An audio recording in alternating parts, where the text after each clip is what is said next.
مجلس إدارة نادي الزمالك هيقعدوا أحمد شوبير تاني في البيت ويقفلوا له البرنامج.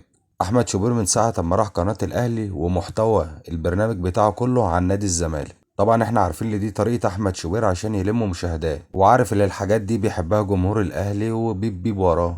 أحمد سليمان طلع زعلان بعد ماتش منتخب مصر بسبب إصابة محمد شحاتة وعدم مشاركة محمد عواد ومشاركة حسام عبد المجيد كبديل. طلع وبيقول إن اللعيبة بترجع لنا نفسيتهم تعبانة بسبب قلة المشاركة لا يرجعوا لنا مصابين، وبيقول إن حسام حسن بيجامل لعيبة الأهلي على حساب لعيبة نادي الزمالك. وقال كمان اللي هو يعرض على مجلس إدارة نادي الزمالك مروح لعيبة نادي الزمالك المنتخب بدل هما مش هيلعبوا سيبهم لفرقتهم. رد عليه في نفس الحلقة كابتن سيد عبد الحفيظ وقال له ما ينفعش، ده لازم اللعيبة تروح المنتخب، ده منتخب مصر. رد على احمد سليمان وقال له طب ما انتوا على طول كنتوا بتهددوا اللي انتوا مش هتودوا اللعيبه، هي جت علينا يعني؟ ليظهر علينا بقى احمد شوبير ويقول في تصريح على قناه النادي الاهلي ويوجه رساله للدكتور اشرف صبحي وزير الرياضه ويقول له لازم قبل الانتخابات تكشفوا على عقول الناس. طبعا كلامه ده كله كان موجه والناس كلها عارفه للكابتن احمد سليمان. طبعا الكل عارف احمد شوبير لا احلاه على احمد سليمان، كل ده عشان احمد سليمان قرص على ابنه شويه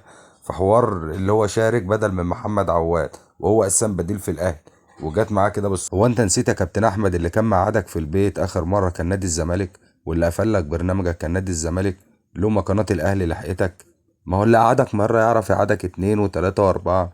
انت كده لبست في حيط، وفي الاخر محدش هينفعك، وفي الاخر هتقعد في البيت تتفرج على الزمالك.